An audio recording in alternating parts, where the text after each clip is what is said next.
안녕하세요. 오늘도 사연살롱을 찾아주셔서 감사합니다. 한국에서 대학을 졸업하고 프랑스에서 대학원에 다니고 있는 여성이에요. 다행히도 한국에서 프랑스 문화학을 전공한 덕에 지금 그 덕을 톡톡히 보고 있죠. 저는 현재 그동안 해보고 싶었던 미술 공부를 하고 있어요. 한국을 떠날 때 주위에서는 집 나가면 고생이라며 외국에서 혼자 사는 걸 걱정하는 분들도 많았어요. 하지만 그런 걱정과 달리 저는 이곳에서 전보다 훨씬 편하게 살고 있어요. 일단 생활적인 면에서는 그래요. 한국에서는 단 하루도 남들 시선을 의식하지 않고 살았던 적이 없었거든요. 어디를 가나 사람이 있는 곳이라면 고개를 숙이기에 바빴어요. 저를 본 사람이라면 누구나 저를 다시 쳐다보곤 했으니까요. 그건 바로 제 얼굴과 외모 때문이었죠. 저는 호녀라예요. 검은 머리에 눈동자도 검은색이지만 피부가 백인에 가깝게 하얗고 이목구비도 서양인에 가까워요. 물론 동양적인 면도 있지만 외국인이냐는 말을 많이 들을 정도로 서구적인 외모를 가진 호녀라죠. 그래도 요즘은 호녀라를 바라보는 사회적 시각이 많이 달라진 것 같아요. 독특한 분위기를 장점으로 모델로도 많이들 활동하더라고요. 하지만 제가 경험한 호녀린의 삶은 참 각박했어요. 제가 한부모 가정에서 자라서 더 그랬는지도 모르겠지만요. 저는 한국인 엄마와 프랑스인 아빠 사이에서 태어났어요. 아빠 얼굴은 기억이 안 나요. 태어나서 단 한 번도 본 적이 없었거든요. 저는 어려서부터 엄마와 단 둘이 살았고 친척이라고는 외할머니와 외할아버지 뿐이었어요. 싱글맘인 엄마는 다행히 생활력이 있는 직장인이셔서 그나마 돈 걱정 없이 저를 키울 수 있었어요. 아빠가 있는 아이들한테 꿀리지 않도록 최대한 잘 키우려고 노력하셨고요. 제가 남들과 다르다는 걸 알게 된 건 유치원에 입학하고 나서였어요. 유치원에 다니면서 시간이 지날수록 반 아이들이 저를 피하고 이상하게 생각한다는 걸 알게 되었거든요. 놀이를 할 때 제가 다가가면 피하기 일쑤였고 놀이터에서는 같이 놀지도 않고 말을 걸어도 대답도 하지 않고 다들 도망쳤어요. 그리고 마침내 일이 터져버렸죠. 유치원에서 점심을 먹던 중이었는데 반찬으로 아이들이 먹을 수 있는 안 매운 김치가 나왔죠. 제가 그걸 먹는 걸 보고 한 아이가 너도 김치 먹을 줄 아냐고 묻더라고요. 저는 그저 제게 누군가 말을 걸었다는 게 반가워서 잘 먹는다고 대답했어요. 그러자 그 애가 고개를 갸웃거리곤 그러는 거예요. 너 한국 사람 아니야. 미국 사람이야. 우리 엄마가 그러는데 니네 아빠가 너 키우기 싫어서 미국으로 도망갔을 거래. 미국 사람들은 다 그런데. 그 말을 들은 저는 어린 마음에 수치심을 느꼈어요. 그래서 울음을 터뜨렸죠. 유치원 선생님이 저를 달래주셨지만 그날 오후 저를 데리러 온 엄마는 퉁퉁 부은 제 얼굴과 시무룩한 표정을 보고는 하나야, 왜 그래? 무슨 일 있었어? 라고 물으셨어요. 저는 울면서 같은 반 아이한테 들은 얘기를 했어요. 아빠가 날 키우기 싫어서 미국으로 도망갔다고요. 그 말을 들은 엄마는 펄펄 뛰면서 유치원에 찾아가 선생님에게 따졌어요. 당장 그 애들 엄마들을 부르라고요. 아이들을 데리러 유치원에 와 있던 엄마들은 그 소리를 듣고는 서로 눈치를 보며 몸을 사렸죠. 그때 엄마들 중 한 엄마가 나섰어요. 아니, 그쪽 애를 비하하려고 한 건 아니고 사실 그렇잖아요. 애 아빠는 어디 가고 혼자 애를 키워요. 그리고 딱 봐도 애가 호녀라고 그러니 다들 의심이 가서 그런 거지. 그래요. 하나 아빠 외국인 맞아요. 그런데 그게 뭐가 어때서요? 엄연히 우리 하나는 한국 국적을 가진 한국 사람이에요. 아이가 엄마 국적을 갖는 게 뭐가 문제냐고요. 그리고 애가 혼혈이면 자기들 멋대로 애 아빠가 버리고 왔다는 둥 없는 얘기 지어내도 돼요? 저요, 이번 일 그냥 못 넘겨요. 없는 얘기 지어낸 사람, 그 얘기를 소문 퍼뜨린 사람 다 고소할 거예요.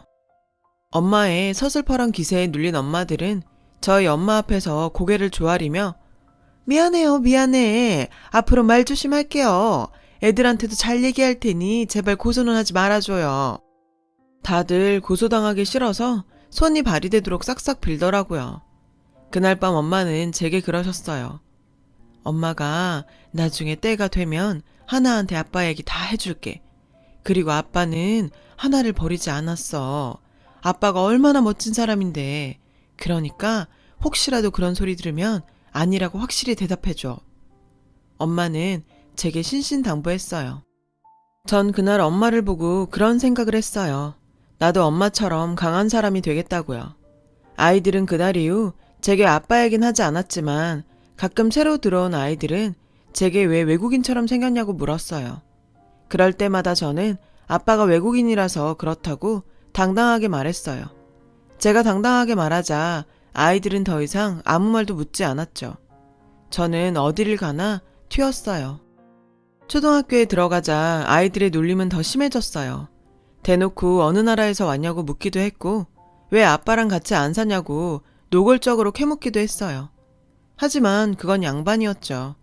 개 중에는 저를 보고 잡종이라고 하는 애들도 있었어요. 얼굴이 하얗다고 귀신 같다고 놀리기도 했고요. 하지만 학년이 올라갈수록 아이들이 철이 들어 그런가 놀림은 덜했어요. 그럼에도 혼혈아를 보는 사회의 시선은 그리 곱지 않았죠. 한국 여자가 혼혈 자식을 혼자 키운다는 소문은 빠르게 퍼졌고 저는 학년이 바뀔 때마다 입방아에 오르내렸어요. 심지어 공개 수업날 참관을 하러 온 엄마들이 수업 내내 뒤에서 저희 엄마 뒷담화를 하기도 했어요. 다행인지 불행인지 엄마는 그날 회사 일 때문에 학교에 못 왔거든요. 그래서 그 얘기를 듣지 않아도 됐지만 저는 고스란히 그 얘기를 듣고 말았죠. 하나같이 말도 안 되는 소리들이었어요. 서양 남자랑 살아본 여자라서 한국 남잔 성에 안 차 재혼도 안 하는 거라고 혼자 벌이로 애 키우는 곳 사는 걸 보니 애 아빠한테 위자료로 많이 뜯어낸 모양이라고 수근거렸어요.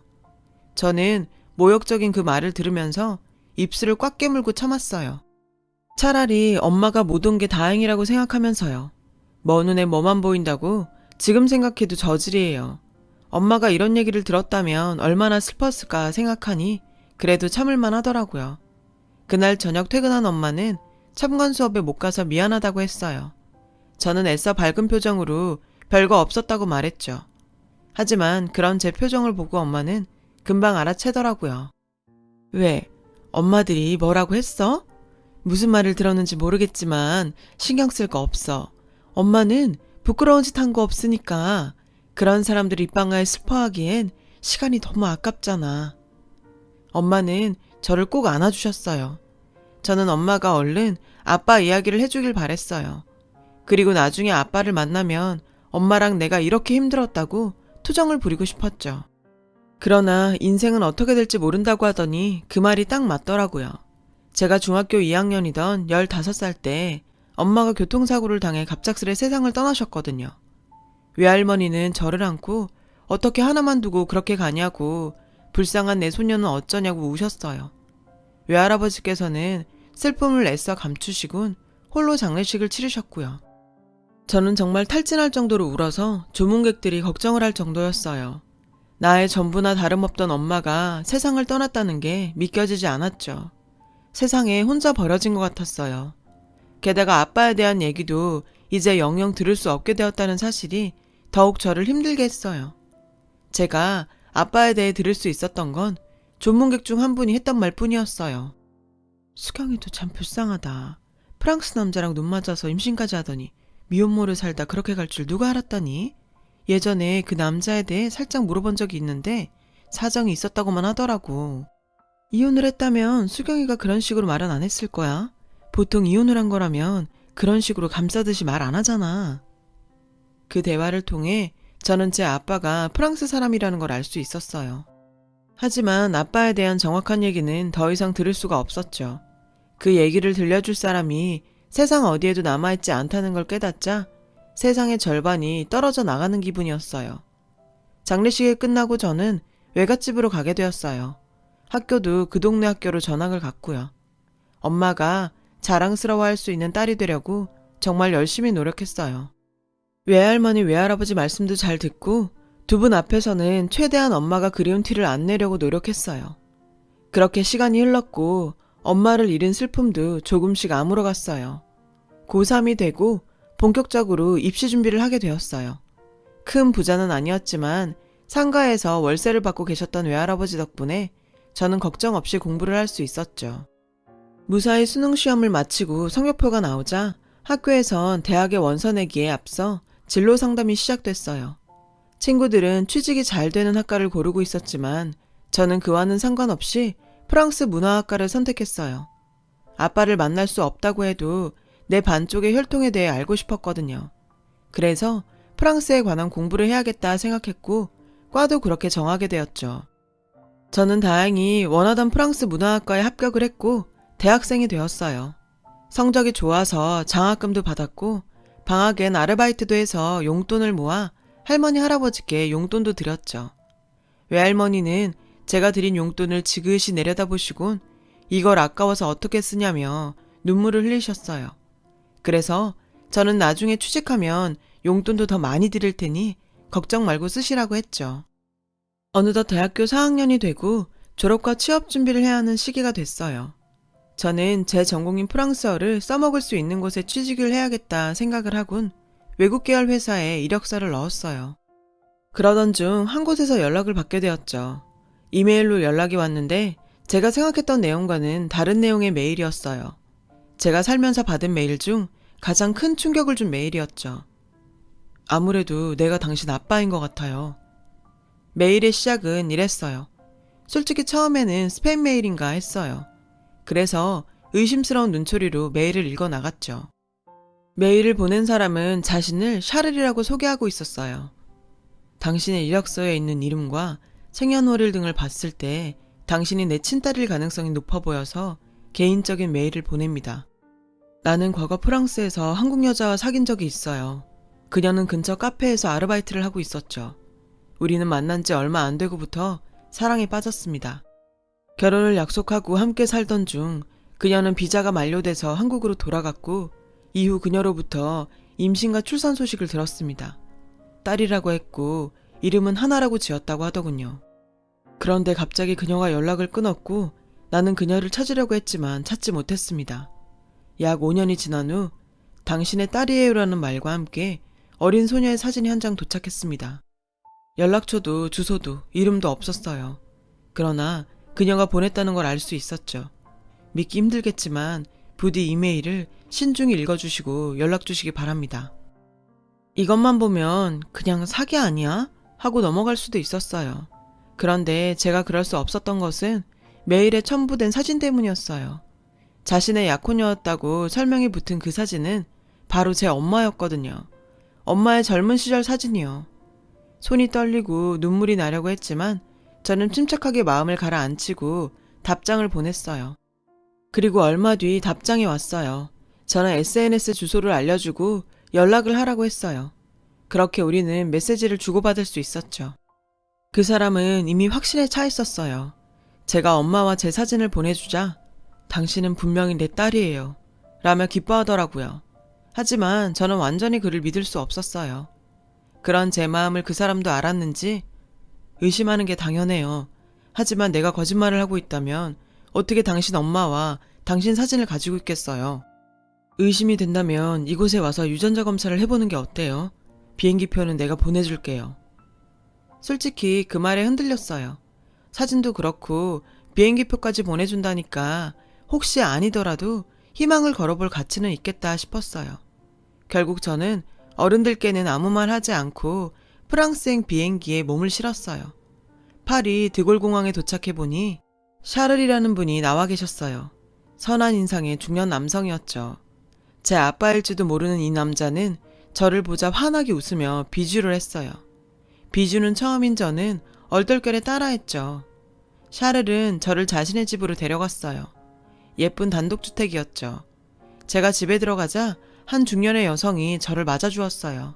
샤를의 누나라고 하더군요. 우리는 다음날 병원에 가기로 하고 일단 그 집에서 식사를 하고 쉬었어요. 침대에 누운 채 잠이 오지 않아서 한참을 뒤척이다가 따뜻한 물이라도 마셔보자 싶어서 아래층 주방으로 내려갔어요. 그리고 그 순간 두 사람의 대화 소리가 들려왔어요. 바로 샤를과 그의 누나가 나누는 대화였죠. 저는 계단에 앉아 그들의 대화에 귀를 기울였어요. 이래도 괜찮을까? 가족이긴 하지만 어쨌든 거짓말은 거짓말이잖아. 다 하나와 루이를 위해서야.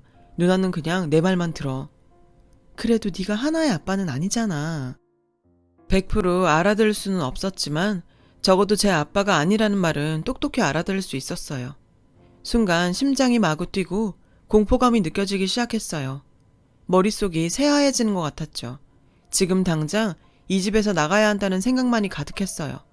저는 방으로 가서 정신없이 짐을 가방에 쓸어 담고 아래층으로 내려갔어요. 옷도 제대로 못 갈아입은 채로요. 문을 열고 나가려는데 그 집에서 키우는 개가 마구 짖었어요. 그 바람에 샤를과 샤를의 누나가 나와버렸죠. 다가오지 마. 두 사람 얘기 다 들었어. 당신 내 아빠 아니잖아. 제가 악쓰듯 소리쳤어요. 서툰 프랑스어 발음은 신경도 안 쓰고요. 샤를은 자신이 다 설명을 하겠다며 일단 안으로 들어가자고 하더군요. 하지만 저는 더 이상 그를 믿을 수가 없었어요. 그래서 울면서 사정했죠. 제발 보내달라고요. 돈이 필요하다면 주겠다고 했어요. 그런 제게 샤를의 누나가 다가왔어요. 무서워서 밀치려고 하는 순간 무언가 제 눈에 들어왔어요. 바로 샤를의 누나 눈에 가득 고인 눈물이었죠. 하나, 제발 우리 얘기를 들어줘요. 제발 부탁이에요. 이대로 하나를 보낼 수 없어요. 그녀는 오히려 제게 빌었어요. 저는 그 눈물을 보고 울음을 그쳤어요. 그리고 가방을 내려놓고 거실 소파로 가서 앉았죠. 샤를은 방으로 가서 작은 상자를 하나 꺼내왔어요. 그리고 상자 안에서 낡은 앨범을 한 권 꺼냈어요. 그리고는 제 앞에 펼쳐 보여주었죠. 프랑스 남자의 사진이었어요. 환하게 웃고 있는 그 남자를 가리키며 샤를이 말했어요. 내 형이에요. 이름은 루이고요. 샤를이 앨범을 몇 장 넘겼어요. 그러자 저희 엄마 사진이 나왔죠. 그리고 여긴 한나의 엄마. 맞죠? 엄마는 루이라는 남자와 다정하게 손을 잡고 있었어요. 너무나도 행복한 모습이었죠. 당시 루이는 대학원에 다니고 있었는데 학교에서 유학생이던 하나 엄마를 만났어요. 두 사람은 사랑에 빠졌고 우리에게도 소개를 시켜주었죠. 두 사람은 결혼을 약속한 사이였어요. 하나 엄마는 비자가 만료되어 한국에 다녀오기로 했죠. 그런데 얼마 뒤 연락이 왔어요. 임신을 했다고요. 루이는 물론 우리 가족들도 정말 기뻐했어요. 하지만 하나 엄마는 당장 돌아올 수가 없었죠. 임신 초기라서 비행기를 타기에는 무리가 있다고 병원에서 그랬대요. 루이는 하나 엄마 몸이 괜찮아질 때를 기다리며 결혼식 준비를 했어요. 그런데 비극적인 일이 일어난 거예요. 하나도 알겠지만 이곳은 테러가 꽤 일어나는 곳이에요. 루이가 다니던 대학원에서 총기 테러가 일어났어요. 그날에 모두 8명이 죽었고 루이는 그중 하나였어요. 루이가 죽고 난 뒤 저희 부모님이 한국으로 편지를 보냈어요. 루이가 사고로 죽었다고요. 그러니 뱃속의 아이는 하나 엄마 뜻대로 하라고 했어요. 하나 엄마는 아이를 낳아서 자신이 키우겠다고 하더군요. 저희 부모님은 아이를 낳더라도 이곳에는 오지 말아달라고 부탁했어요. 아이를 보면 루이가 생각나 힘들 것 같다고 말이죠. 하나 엄마는 그러겠다고 했어요. 하나 엄마는 가끔 하나의 사진을 보내주었어요. 그런데 어느 순간부터 사진이 오지 않더군요. 그래서 무슨 일이 있나 했는데 당신과 메일을 주고받으면서 그녀가 세상을 떠났다는 걸 알게 되었어요. 그 얘기를 듣자 감정이 복받쳐서 눈물이 흘렀어요. 앨범 속에는 너무도 다정한 엄마와 아빠가 웃고 있었죠. 그 모습이 사무치게 그리웠어요. 그래서 앨범을 끌어안고 한참을 울었어요. 아빠의 여동생은 그런 저를 안아주었어요. 제 등을 쓸어주며 말없이 위로를 해주었죠. 속여서 미안해요. 하나의 이력서를 보는 순간 내 조카에게 뭐라도 해주고 싶었고 당신의 아빠가 되어주고 싶었을 뿐이에요. 샤를은 울먹이며 사과를 했어요. 저는 샤를에게 오히려 이곳으로 저를 불러줘서 고맙다고 했어요. 샤를이 아니었다면 내 아빠에 대해 죽을 때까지 아무것도 몰랐을 거라고요. 정말 고맙다고요. 그날 밤 우리 세 사람은 한참을 울었고 이후엔 엄마와 아빠에 대한 얘기를 나누며 밤을 지새웠어요. 그리고 다음날 샤를은 아빠 무덤에 데려가 주었어요. 묘비에는 사랑이 넘쳤던 남편, 그리고 아버지라고 적혀 있었죠. 그 문장을 통해 제가 태어나기 전부터 아빠가 저를 얼마나 사랑했는지 알 수 있었어요. 샤를과 저는 유전자 검사도 했는데 검사 결과 부분일치가 나왔어요. 친인척 관계라는 뜻이었죠. 샤를은 조카를 만날 수 있어서 좋았다며 기회가 되면 프랑스로 와달라고 했어요. 한국에 돌아온 저는 외할머니와 외할아버지께 프랑스에서 있었던 일들을 전해드리고 샤를이 두 분을 위해 준비한 선물도 전해드렸어요. 물론 아빠 사진도 보여드렸죠. 외할머니는 눈시울을 붉히며 말했죠. 지 새끼 태어난 것도 못 보고 눈을 감으려니 얼마나 애통했을까. 부디 하늘에서는 하나 엄마랑 백년해로 하시게. 그리고는 엄마와 아빠의 젊은 시절 사진을 하염없이 어루만지셨어요. 그 후로 저는 취업하려던 계획을 바꿨어요. 샤를의 권유로 프랑스로 유학을 가기로 했거든요. 사실 외할머니와 외할아버지 때문에 고민이 많았는데 두 분이 가서 많은 걸 배우고 오라고 응원해 주시더라고요. 이제 아빠 나라에 가서도 살아봐야지. 그게 도리인 것 같다. 잘 다녀와. 그렇게 저는 프랑스 유학을 결정할 수 있었고 지금 이렇게 프랑스에 와 있어요. 이곳에서 친할머니, 친할아버지도 만나고 다른 친척들도 만날 수 있었죠. 모두 다 저를 보고 아빠를 닮았다고 하더라고요. 누구는 눈이 닮았다고 그러고 또 누구는 웃는 모습이 똑같다고도 했어요. 그 말을 들으니 잃어버린 반쪽을 찾은 기분이었죠. 비록 아빠는 만나지 못했지만 그래도 아빠의 가족들을 만날 수 있어서 너무도 가슴이 벅차요. 저를 키워주신 할머니, 할아버지도 계시고 제 마음속에는 엄마와 아빠의 사랑이 있어서 더 이상 외롭지 않아요. 부모의 사랑은 곁에 없어도 느껴지는 대단한 무엇인 것 같아요. 부모님이 곁에 계시다면 한 번 더 마음을 표현하는 게 어떨까요? 제 얘기를 들어주셔서 감사합니다. 여러분, 사연 댓글에 응원과 현명한 조언 부탁드려요. 좋아요와 구독은 저에게 큰 힘이 됩니다. 오늘도 좋은 일 가득하세요.